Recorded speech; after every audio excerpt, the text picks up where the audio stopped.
Good morning, ladies and gentlemen, and season's greetings. I am Ms. Omita Jagannath, Customer Service Officer of the Business Development and Communication Department here at the National Training Agency. Welcome to our final online session for 2020. You would have probably joined us for our first part of this discussion regarding TVET in the digitalized era. Our session today is focused on TVET in the digital era, NTA services in the new normal. We hope this will greatly assist you, our valued stakeholders, as we move ahead, indeed, in the new normal.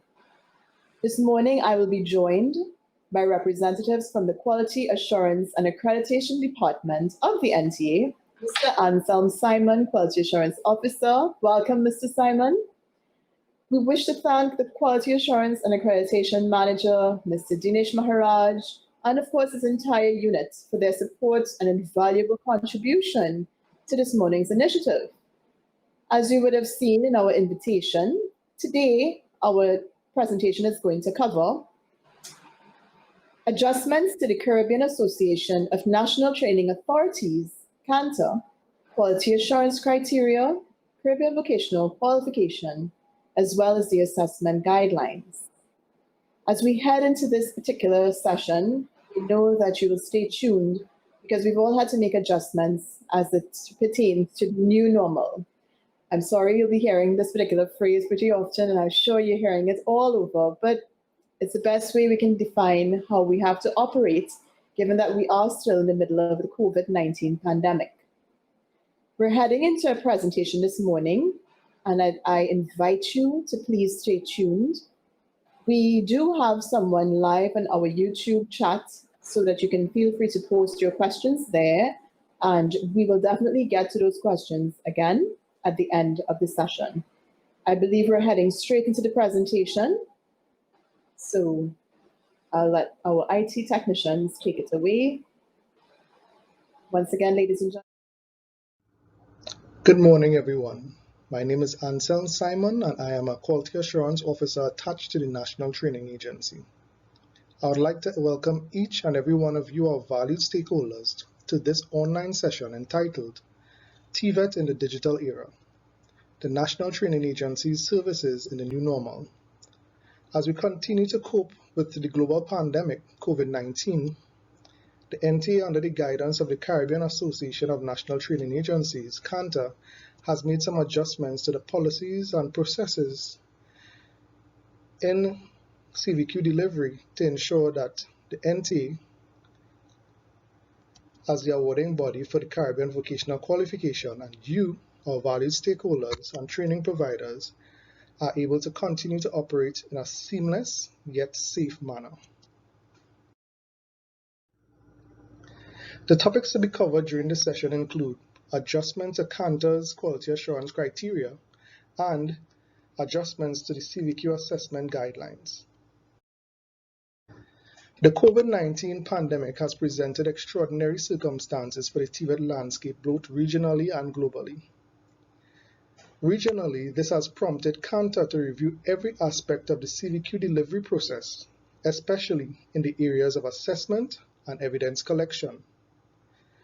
NTA and CANTA encourages the use of electronic and digital technologies and other adjustments throughout the assessment process, since the health and safety of our stakeholders is of utmost priority. The adjustments being made will remain in place until otherwise advised and do not remove any existing requirements, since the NTA as an awarding body is still responsible for ensuring that TVET, CVQ training and delivery, and training and certification under TTNVQ still remains robust, fit for purpose, and is in keeping with the CBET approach. As we move through the presentation, we'll touch on planning and preparation for TVET programs, assessment requirements, types of assessment adjustments, and the expected interactions with the external verifiers. We will start with preparation and planning, which would go through 4 steps. risk assessment, review of existing policies and procedures, required collaborative approaches, and finally, documentation and communication. The management of training providers or facilities should conduct a risk assessment, reviewing their activities as it relates to training and assessment, looking closely at activities that may pose a risk to health and safety given the current COVID-19 situation. It should include assessments for trainees on work experience and based on trainee placement to determine if the activity or process should be waived or adjusted to ensure the minimal exposure and risk to the disease. And the second step, Cantor recommends a review of the assessment policies and procedures. Training providers should review their assessment policies and procedures to identify any changes that are required, paying specific attention to learners' training, work placement, and workplace situation. Training providers may have to consider the possibility of different modalities for course delivery and assessment, including blended learning and shifting to virtual assessment for certain skills. Consideration must also be given to the choice of information and communication technology being utilized to ensure that they are fit for purpose and properly deployed in this instance, from software platforms to hardware such as HD cameras, based on the specific skill that's being delivered. Inclusion and collaboration are essential to your next steps as a training provider. The individuals with the responsibility to assess, for example, the CVQ coordinators, the internal verifiers, the assessors, must meet with the instructors and other staff assigned to deliver the different skills to decide on the appropriate digital technology to be utilized to deliver the program. Some of these examples might be Skype or Zoom. This is to review and adjust the assessment instruments, the assessment methodology, and approaches, bearing in mind the need to maintain the principles of assessment while ensuring the health and safety of both the trainees and the staff of the center. The fourth consideration is documentation and communication.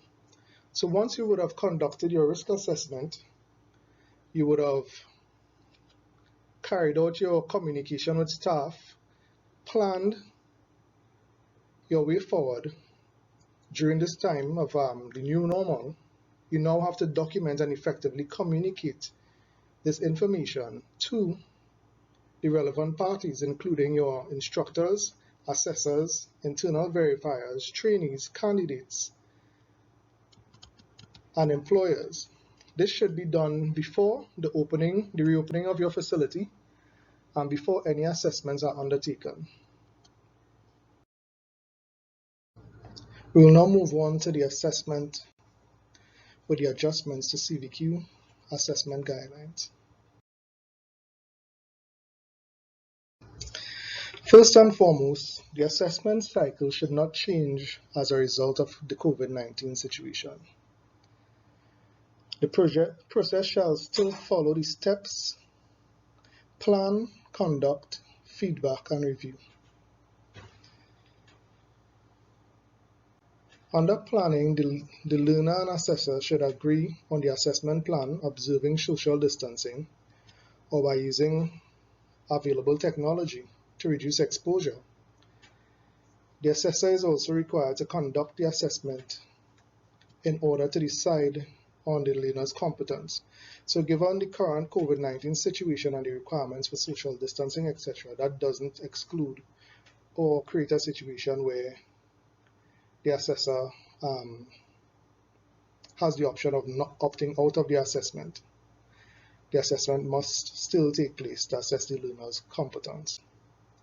The assessor must also provide feedback about his or her decision to the learner and can also take on board feedback from the learner on the assessment process with an aim to improve the process. Valid and reliable evidence of competence is required for all units assessed or covered in the training program. Assessors are encouraged to emphasize the practical application of the assessment criteria, and where a unit requires observation as primary and/or predominant assessment method, this should be attempted. In all instances of adjustment or changes, information should be recorded on the required form, signed off, and made available for both internal and external verifiers when requested as part of their verification exercises. This is to ensure the effective maintenance of the quality management system or the quality systems that are in place at the training provider's location.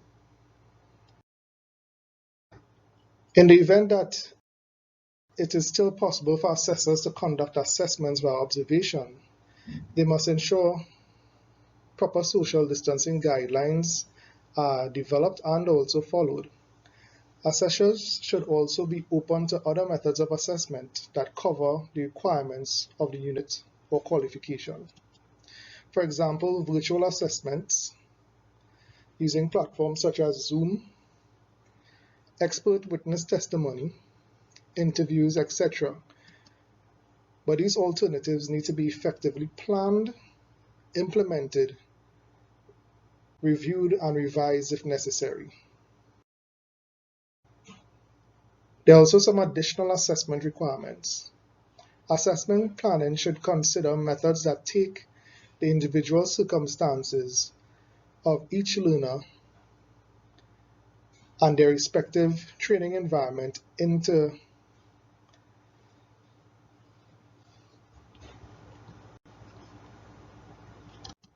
consideration. Based on the planning of the program, scheduling, and available resources, training providers and facilities should, if required, extend learner times for CVQ training. We must take into consideration the fact that in planning your program, you have the teaching time, you have the assessment time, and then you'd have the internal verification and external verification processes. In these processes, you now need to include the guidelines under the Ministry of Health and any adjustments advised by CANTA for social distancing and the safe delivery of your program. This may call for reduced class sizes on specific days, the utilization of a bigger space to ensure that there is efficient spacing, etc. So all these are considerations that need to be taken on board when planning for your cycles. Where possible, practical training and assessment should be scheduled at a facility that will allow for effective social distancing and reduction of exposure. Also, records should be kept as to the attendance and also any other alterations that may occur. The leveraging of technology by training providers at this time is encouraged. They can consider conversion of documentation to electronic formats like PDF, scanned PDFs, for storage and distribution electronically throughout their institution and externally to entities like the NTA during the external verification processes. We also encourage the banking of such documents as a redundancy. So we encourage training providers to scan and upload, scan and store both their registration and their assessment documents for ease of access throughout the training and assessment period.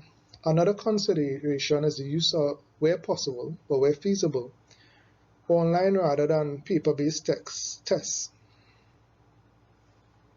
or carrying out assessments remotely rather than face-to-face, all to limit exposure and risk.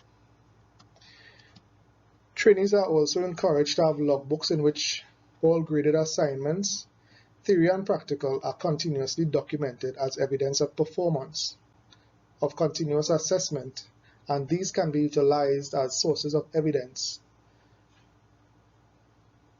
for later assessments and even the external verification process. And also to utilize ePortfolios for submission to the external verifiers or awarding bodies as evidence of final certification. So we have some additional assessment requirements. Training providers and/or assessors should widen the assessment window when assessments are being conducted, because it's a priority for us to ensure the safety of staff and trainees alike working with special constraints and other stressors. The period of time for an assessment may need to be increased and may even require being spread across a longer time frame, even several days. So these are some of the considerations that should be taken on board. Where group assessments are usually conducted, for example, in the construction sector, IT, data operations, performing arts, candidates should remain in the same group, maintaining social distancing practices, and a log of the composition of the groups should be kept just in case contact tracing is required post the assessment. So we are ensuring that we limit the possibility of spread by ensuring proper social distancing, ensuring proper health and safety implements are in place, and also just in case, God forbid, we end up in a situation where there's a case, we also have a methodology to trace who individuals may come in contact with. During this time, as mentioned before, we continue to encourage the use of electronic mediums, including video and audio solutions. Videos can be used to capture professional discussions and/or witness testimony, as well as observe naturally occurring work activity. By utilizing software applications, devices such as cell phones, and even on a larger scale using single or multi-camera setups may be required for a specific option or skill area. Think about it. You have a welder in a workshop, and let's say you utilize a multi-camera setup. You'd have one authenticating the identity of the welder, and you could have two other cameras placed strategically so that you could actually see the welder, the craftsman, performing the actual practical application of the skill that they learned. We also recommend the use of audio links and audio files. Audio links may be used to capture interviews, professional discussions, oral questioning, and/or witness testimony. Right? One of the form of evidence gathering during, let's say, for an external verification visit might be oral questioning. Right? So these are possible sources of evidence that could be used not only as for assessors, but also during the external verification procedures. Next, we'll talk about types of assessment adjustments. Adoptions that may be used by assessors to provide evidence of candidates' performance include conducting virtual assessments, expert witness testimony, interviews, reflections, simulated work or simulations, oral questioning and answer, portfolio and e-portfolio presentation. So we'd start with conduct virtual assessments. Practical observation should be taken remotely using audiovisual remote technologies. Learners may also use video technology and software to record themselves demonstrating competence or skills, as I would have mentioned in the previous slide.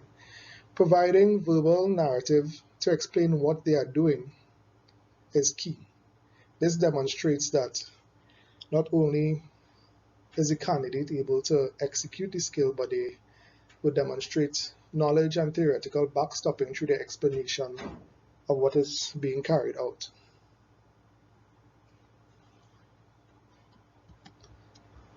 This brings to the fore the question of authentication.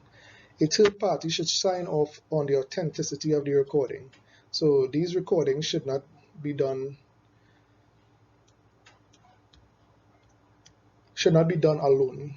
They should be done they should be witnessed by assessor or another authority, the internal verifier, or some representative of the training institution who would now sign off on the authenticity of the recording.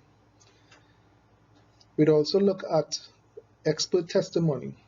This refers to the use of additional expert witness testimonies from qualified individuals to act as evidence in place of assessment activities, like direct observation. These could be obtained remotely using digital recording devices or using fully verified emails from employers, supervisors, or managers. This would serve as a verification or assessment step for both PLAR and also the standard course delivery for CVQ or TTNVQ. For programs where there's a job placement component, you could have an interview remotely via platforms like Zoom, GoToMeet, or even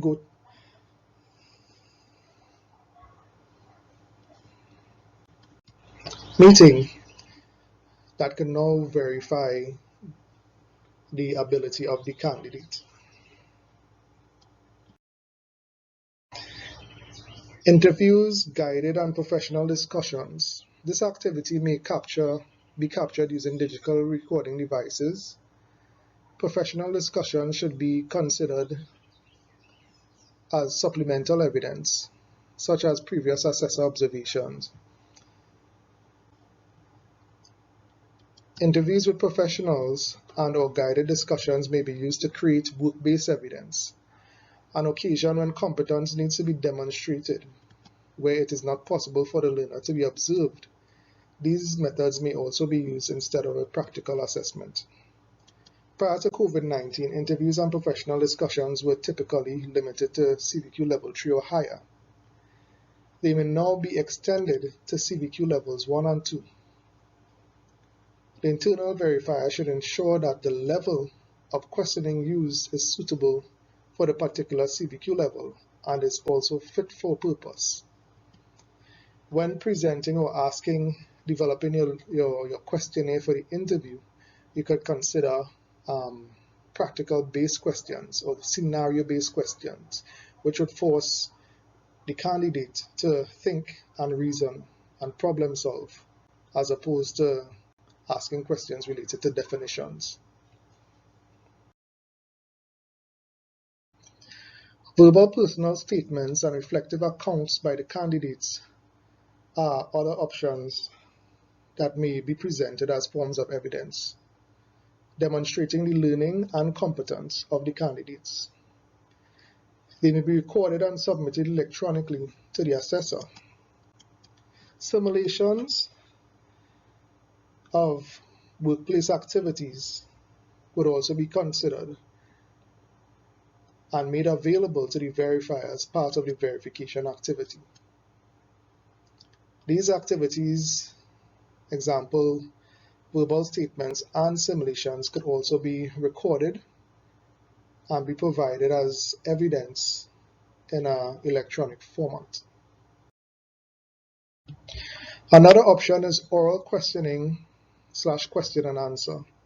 The question and answer session should be conducted by an assessor, must be recorded in written or verbal format and linked to the assessment criteria. Usually an assessor would have developed a list of questions and the required answers or responses. Where tests are multiple choice in nature, these may be conducted online using platforms. Available to training providers and learners are both paid platforms and also free platforms. They may require a little tweaking or adjustment to fit your needs, but they are all available and are highly recommended during this time. Where questions have images or tables, these may either be shared with the candidate via screen sharing or printed and rephrased around the image. The use of e-portfolios are also encouraged where possible. I actually had the experience of viewing several e-portfolios at an external verification visit recently, and it provided a lot of evidence and demonstration of the candidate's ability, and it was properly captioned, so you got a clear understanding of what activities they were performing and what were some of the health and safety requirements and skill requirements that are required in the execution.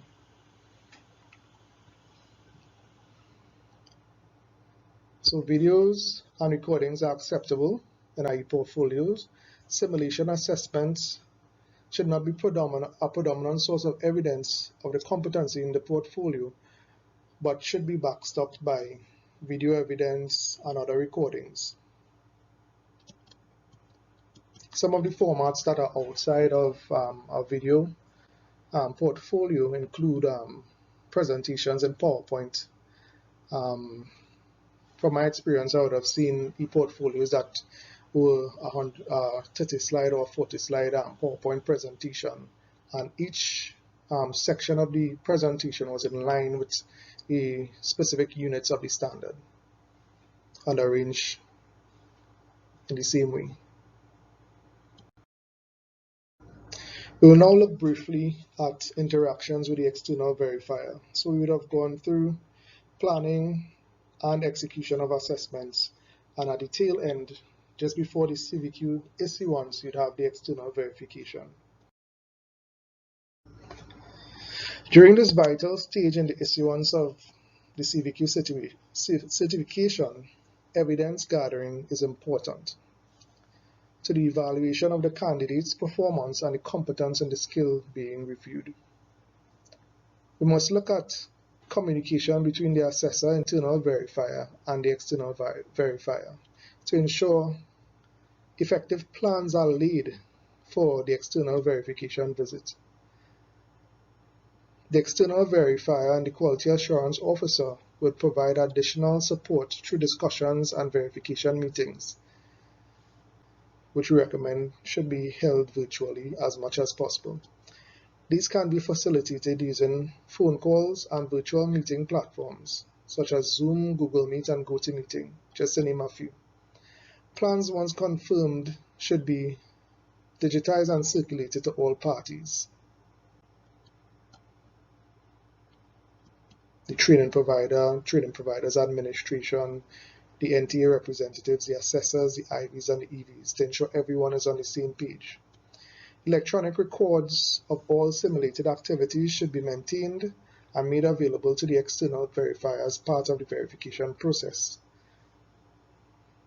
Not a requirement of Cantor, but a recommendation is once you have these items in electronic format, providing them before the start of the external verification visit would not only make the process more streamlined, but also serve as a starting point for the planning of the actual external verification.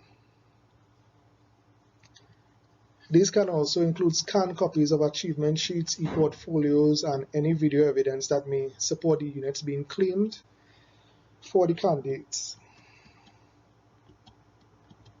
All logbooks and portfolios must be retained for sampling by the external verifier on behalf of the awarding body, the NT.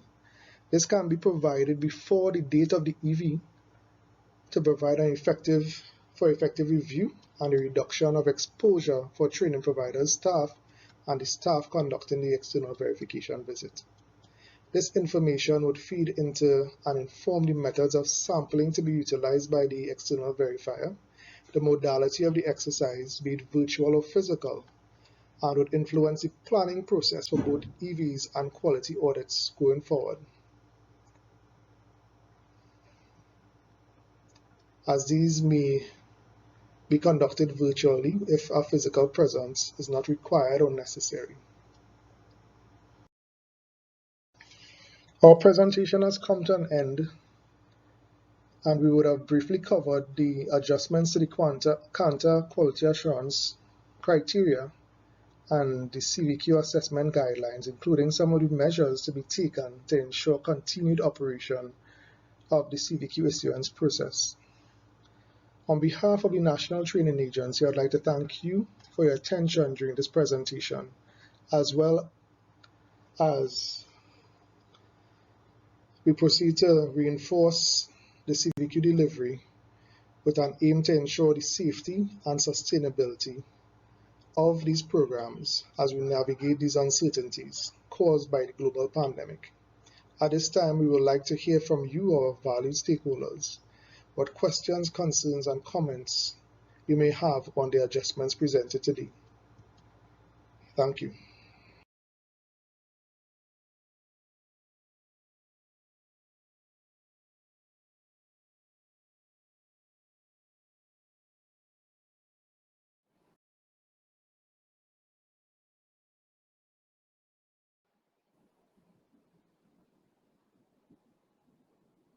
Good morning again, everyone. The voice that you heard on that presentation is our very own Anselm Simon. Thank you so much for joining us this morning. Good morning, Ms. Jagannath. Thank you for the warm welcome and thank you for the opportunity to share this presentation this morning. It was a very, very comprehensive presentation, and I would just like you to reiterate for us. I mean, all of the persons that are joining us today would know about the importance of quality assurance. But just to remind all of us, what is the importance? What is the role of quality assurance? Okay, the role of quality assurance in education essentially is to ensure quality delivery of programs in a fair manner. When I say a fair manner, we speak to the processes involved in assessment, internal verification, and then at the end, before CVQ issuance, the external verification. We as the NTA has been keepers for TVET in Trinidad and Tobago, we have to ensure that training providers and institutions delivering programs in TVET are able to support the programs that they embark on, right, and conduct the programs to the benefit of the end user or the final stakeholder or candidates. Wonderful, wonderful. So I've gathered from this presentation that quality assurance processes have been affected by this ongoing pandemic. Can you just give us a little summary of what are the key things that are being affected by this pandemic in terms of quality assurance in TVET? Okay, in terms of quality assurance in TVET, the pillars previously described remain intact. What we would have had to modify would have been the modality in which we conduct some of the initiatives. Some of these initiatives include our audit procedures, our external verification procedures, our quality enhancement procedures, and also the way we monitor our TVET training providers. COVID-19 has created several detractors and also provided us as the NTA with an opportunity to streamline some of our processes. So you see us now leveraging technology in the way that we conduct our business and carry out these quality assurance processes. Yes, I saw from your very thorough description in your presentation, there's a lot of incorporation for electronic options, for assessments. I see that you even make mention of a reasonable adjustment form. Where can our training providers, first of all, access this presentation you just did for us? Where will we be making this presentation available for them? I believe at the end of this session, the marketing department, in addition to the IT department, would be sending out an email to the stakeholders directly to invite you, and they may also make it available on the NTA's website, ncat.org. Right. We'll also be recording this particular session. For anyone who wishes to review this session, you can just click on a link that we use to invite you, and you will be able to access this entire session, including the questions that I'm hoping will come up. Feel free to insert your questions in our chat, ladies and gentlemen, and I will indeed have them addressed because we're now into the discussion part of our forum. In terms of all of the things that you covered, I know this would have come out of Cantor. CANTA being the Caribbean Association of National Training Authorities. NTA is a member, and it's comprised of all of the NTAs in the Caribbean. We recognize that because of the ongoing pandemic, these adjustments would have had to be made for the new normal. Correct. 1 second here. Trying to make sure that we cover all the things that we have to cover. Okay, so I'm getting a signal that there is a question on the chat. So while I'm waiting for that to be sent to me, right. Basically, we wanted to ask you, while we're waiting that question, Anselm, how has the overall outlook of the sector meaning TVET for training providers, how has the outlook changed at all in this COVID-19 pandemic? The outlook essentially would have migrated from mostly face-to-face delivery of programs to now more of a blended learning modality for the delivery of programs, for the execution of the internal quality assurance processes for the training providers, which is the internal verification, and also where NT interacts at the end pre-certification with the external verification. To be honest, Ms. Jagannath, both the NT and our stakeholders have honestly risen to the occasion. They have taken upon themselves the task of inclusion of information and communication technologies in both the delivery of their programs and also the quality assurance steps required for the successful completion of these programs. Wonderful.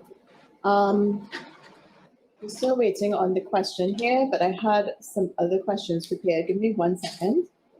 What we wanted to know, Mr. Simon, is I see that you made mention of making sure that social distancing, contact tracing, and health and safety overall is a consideration for all of the techniques that are recommended. Am I correct? Correct, yes. If a training provider is a little bit concerned about how they can now incorporate different techniques in terms of their assessments, etc., who should they contact at the NTA? At the NTA, you can reach out to Mr. Dinesh Maraj. He's the Manager of Quality Assurance and Accreditation. Mm-hmm. Right? He will be more than willing to assist, right, with providing information on how you can conduct the assessments and the internal verifications with taking on board the health and safety requirements as we navigate through the COVID-19 pandemic. Okay, so we have the question coming in from YouTube. Practical assessments can be conducted remotely, but as an approved CVQ center. Is that correct? I believe yes, this is coming out of a Mr. Richardson. Yes, that is correct. The approved CVQ center, as I would have mentioned in the presentation, would now have to go through a process of risk management where you'd be looking at the programs that you're delivering, right? Decide upon the modality of delivery, given your current context, your infrastructure. One of the things that we speak to specifically is the space allotment at your center, right? Mm-hmm. CANTA would have advised that in a situation where you'd have had group assessments being done, you allow for an extended period of time to ensure that even though a group assessment is being conducted, that you also provide for sufficient social distancing, right? So all that would come through in the planning process. And as an approved CVQ provider, once the planning process is completed and you begin the process of executing these new initiatives in the new normal, one of the central components is communication. To communicate at every level of your institution, including from top level the center coordinators to the assessors, instructors, the IVs, and even reinforcing with the candidates, right? Once a candidate sets foot on your property or at your center, they become your responsibility. So continuous reinforcement at that level is also required. Okay. So we see here, you mentioned blended learning, you mentioned incorporation of technology, you mentioned adjustments. I noted where the indication was to scan and store your records, for example, and having been involved in quality assurance for some time as well within the NTA and outside of it, I have to ask the question. This is a question coming from me. Okay. Does the training provider still need to keep the physical document? Or do they just scan it and discard it? No, as a form of redundancy, it is essential that you keep records, right? Having them scanned would be a form of redundancy. So you still need to keep the physical hard copy documents, right? And also we advise that you keep an online copy just in case of, natural disaster or any occurrence that would destroy your copies of the assessment. All right, so the same policies that you would have incorporated for the physical storage still apply. We're just moving on to engaging technology and that sort of thing. Correct, and that provides an opportunity for the training provider to streamline their processes. Okay. We've seen since we came back out to do external verification visits, we've had training providers send us assessment documents, the achievement sheet, the IV reports directly. And this now provides a forum whereby the quality assurance officer and the technical expert is now able to review these documents before propose effective plans to reduce exposure to both the staff of the NT, the staff of the center, and also the candidates. So you're basically saying that there's been an increase in efficiency by streamlining these processes as well. Yeah. So I see that we probably don't have any additional questions. We have a few comments. As I said, having viewed the presentation this morning myself, this would have been the first time I would have seen it. I found it very, very thorough. And I know that when the need arises, we can review these documents at our leisure so that we can apply the knowledge. So we see here that we're getting some feedback, and I'm happy to see it's positive. Great presentation with practical strategies that can be readily and easily implemented. Again, ladies and gentlemen, we still have about 10 minutes remaining for the session, so feel free to insert your comments and your questions into our live YouTube chat so that we will be able to address them. Is there anything, whilst we're watching to see if there are any more questions coming in, is there anything else, Anselm, that probably comes to mind that we would want to encourage our training providers to embrace this new normal, the new guidelines and all of that? Is there anything else you wanted to share with them before we move on? As mentioned before, look at COVID-19 as what it is. We've had a situation where we are in dire straits. There's a serious death toll around the globe.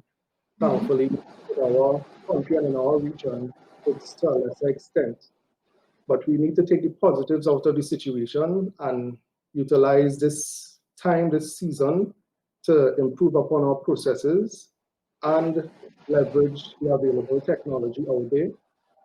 Right? At the end of the day, I think that we'll be able to come out of this pandemic better than we were pre-COVID-19. And of course, we at the National Training Agency, all of our departments, our quality assurance, our occupational standards, all of us, we are here to lend support, to make sure we are all on the same page. And as I'm saying that, I'm seeing that there's a comment that came in. Thank you, NTA, for this initiative. This information is important as it enables all involved to be on the same page.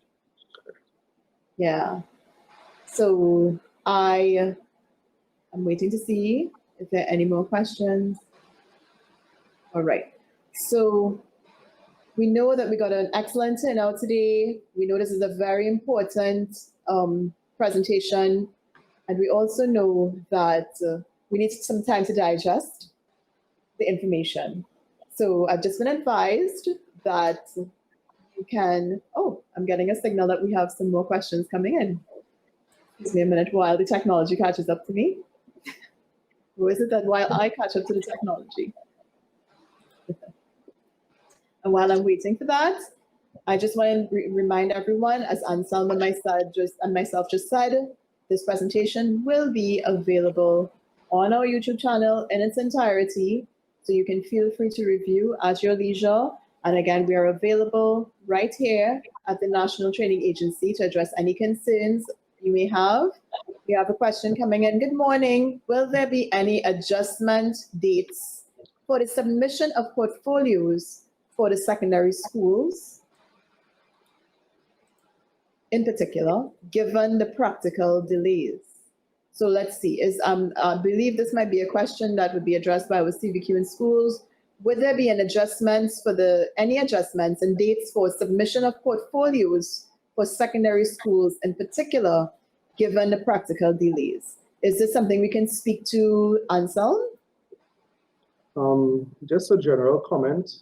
As we deal with the new normal, the National Training Agency would be trying its best to work with our stakeholders, including CVQ in schools, and where our formal request is sent to the NTU, we try our best to accommodate given the current situation. Okay, so we have some people getting excited and sending in more questions. I'm really happy about this. See, we gave you a little 10 more minutes here, and now everybody's realizing now we need to get the questions in. So here we go. Good morning. Can you give an example of what would be an acceptable entry for Section E of the Ivy report that speaks to physical facilities if the online environment is being used? Okay. For Section E, that speaks specifically to facilities. If you're doing an online assessment, we have to look at it from two aspects. One from the viewer and one from the candidate conducting the actual conducting the assessment or performing the skill. Right? With respect to facilities, we need to look at things like lighting. We need to look at things as cameras and camera resolution, and also the platform being utilized for the assessment. Right? To give a practical example, if you're doing an online assessment off-site, meaning that the candidate is at one location, and let's say the assessor and Ivy are remote, or the assessor or the Ivy is remote, we'd have to ensure that the platform being utilized is able to carry the assessment for the time duration. For example, Zoom, the free version, has a limit of 45 minutes. Yeah. So if the assessments would go further, it might be worthwhile for the training provider to invest in another version of the platform. We'd also look at the camera setup. As I would have mentioned in the presentation, you could have a single to multi-camera setup.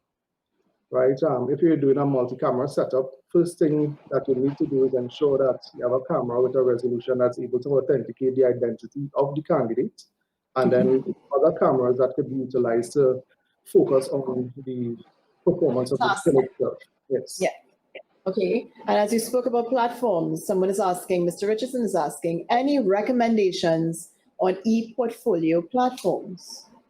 I wouldn't give a recommendation, but like what I've seen and been impressed by, with respect to Eportfolios, the simplest version I've seen is a PowerPoint presentation, where they would have separated it, same way they would have separated a physical portfolio into the sections. They'd have a table of contents, etc.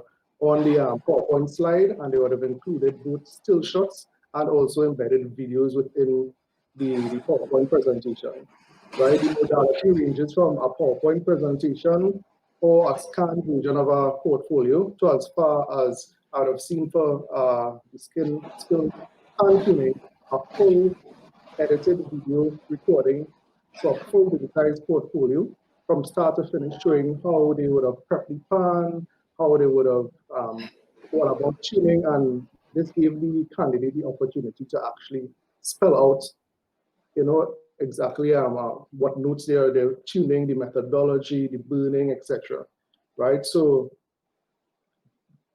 this situation gives you the opportunity to be creative. Correct, and utilize many different forms. Okay. So we'd accept PowerPoint presentations, scanned or digitized copies of a portfolio, and video evidence. And from the ED that I've recently conducted, most of the candidates have phones, so they're able to give you video evidence, and even multi-directional shots. They're pretty important. Yeah, everybody's a filmmaker these days. Right. So I think we have the final question before we close for this morning. Alvin Kamraj said, sorry he joined us a little bit late, but how does center approval audit apply now? Let me see if I'm reading that correctly. How does center approval audits apply now?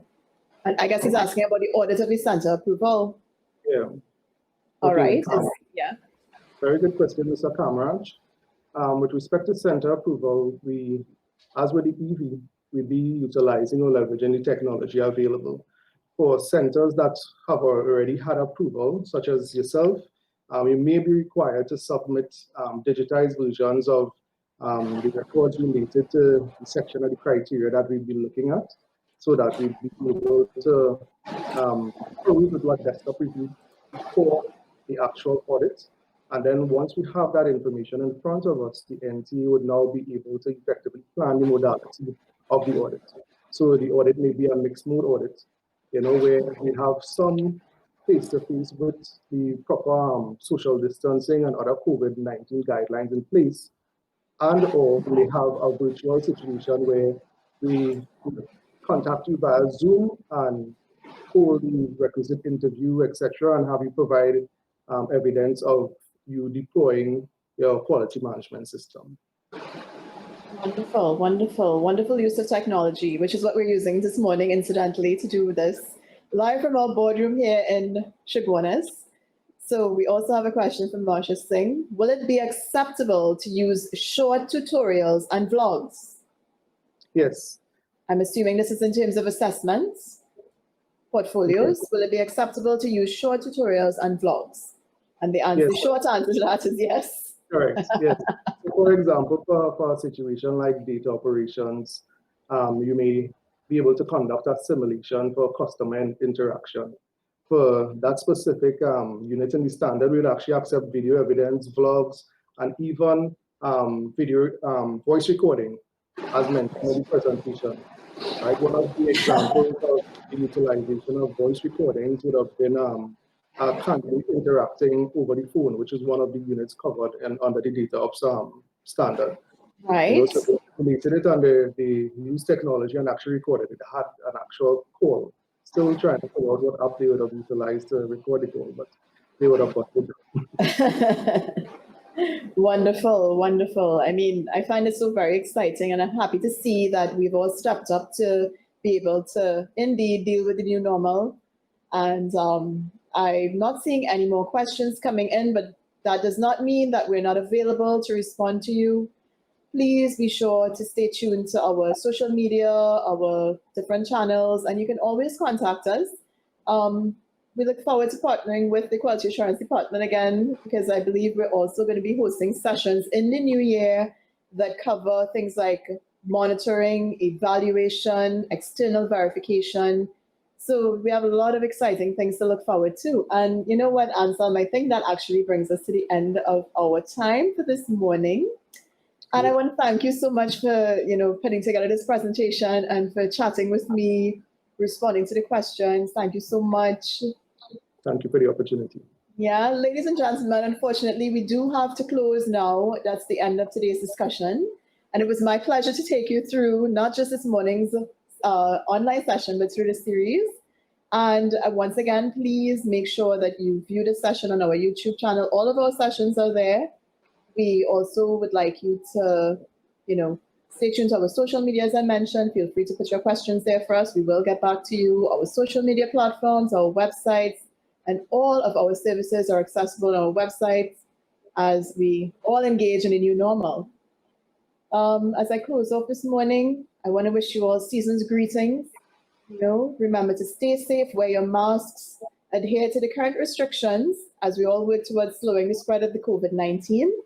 And everyone, please have a safe season. Take care. God bless. Thank you.